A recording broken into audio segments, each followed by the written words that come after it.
Hello, this is Ollie's Movie Madness, and I'm going to be doing a movie review of The Electrical State.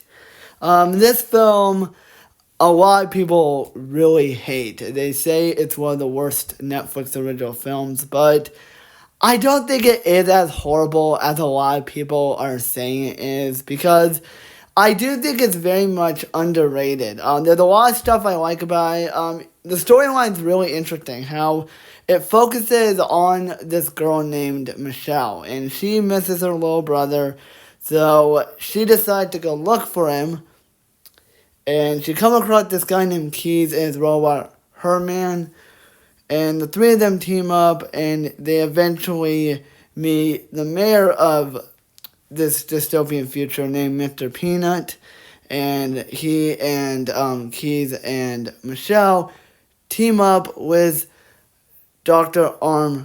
Amherst to take down the evil CEO of this organization named Ethan Skate, and it's up to Michelle to find her younger brother and save the world and take down Ethan. And that's basically what the story is for this film. Very simple and very fun.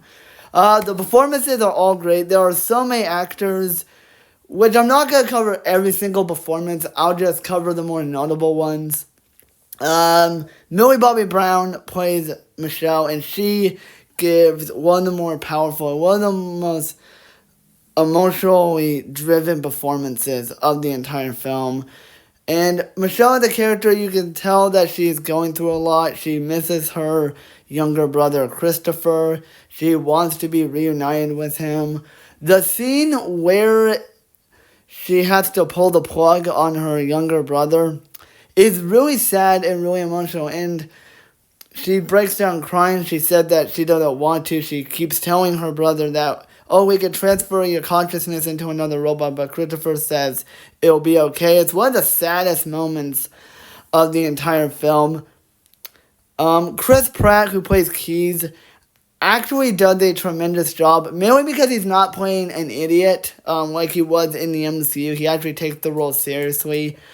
They do give him some funny moments, like the scene where him and his group of robots during the climax flip the middle finger, and his friend Herman says, "Suck on this," and it's really funny. Like, that's kind of the funniest way to start a final battle against a villain, by giving them the middle finger. That was really funny. And the bonding between Keys and Michelle is the highlight of the movie. Anthony Mackie is really funny as Herman. He is Keys' sidekick slash best friend. And the scene where he tried to tell him that he didn't break the fridge, that was really funny. Ki-Hoo Kwan plays Dr. Amherst. Dr. Amherst in the film. And I thought his performance was really good. Sadly, this is the very first movie where Ki-Hoo Kwan gets killed. He dies, and the character of Dr. Amherst is interesting because he's not really a villain. He's kind of a dick, though. He straight up says to Michelle's face that, oh, we had to kill your younger brother, but we had to transfer his consciousness into the robot. And yeah, that's a dick move. It was kind of mean-spirited, but it makes sense because he was kind of paranoid. He wanted to protect himself from Ethan Skates.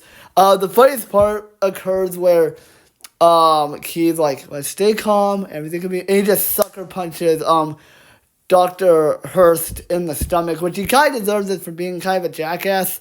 But his death is really sad. He sacrifices himself to save the rest of his team, which was a really powerful and emotional moment. Giancarlo Esposito, big improvement over the performance in Brave New World, because this one he actually has stuff to do. He plays Colonel Marshall Bradbury, who is the secondary antagonist. He does a glorious job as this character. He's very menacing, but he also kind of has a heart. At the end, he redeems himself. He learned that war is not okay. He dropped the gun. He kind of redeems himself, and that was a really awesome moment. And I felt like Esposito had more fun in this than he did in Brave New World. Woody Harrelson plays sort of the mayor, Mr. Peanut, and he gave a really great and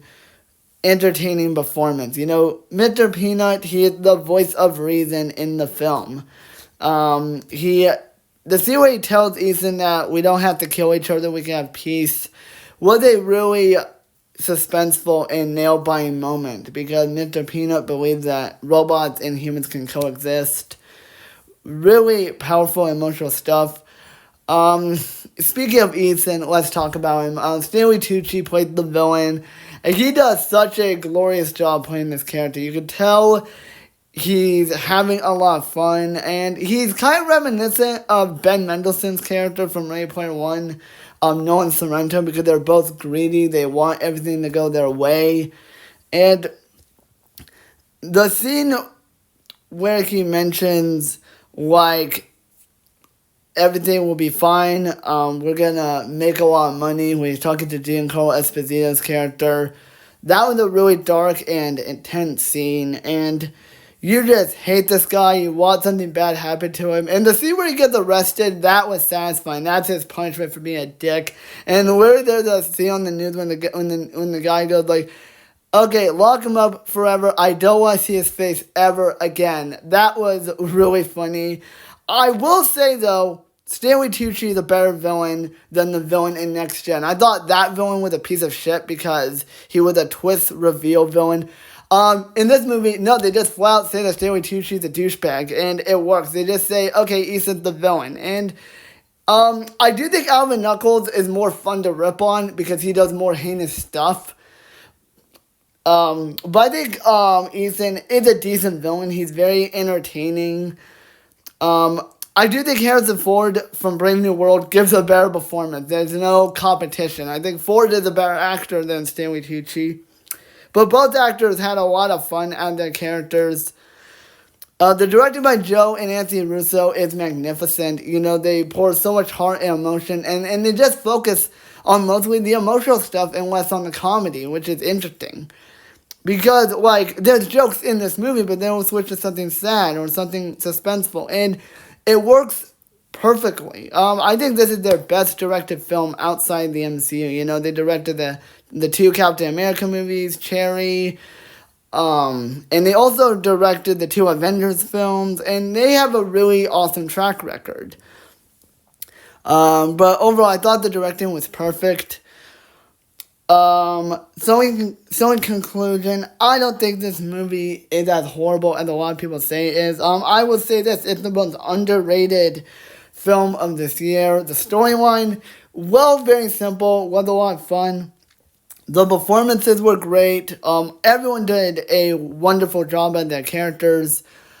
Q Kwan and Millie Bobby Brown and Chris Pratt are my favorite performances in this film. The villain's fun. The CGI is amazing. The cinematography is amazing. The jokes are really funny. The emotional stuff is the highlight.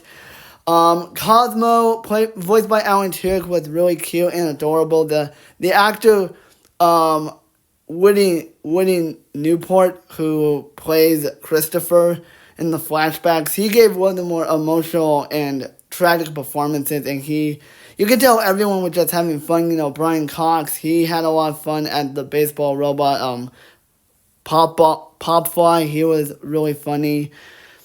So I give this movie a 10 out of 10. It is really underrated and really fun. So that is my movie review of The Electrical State. Hope you guys enjoyed.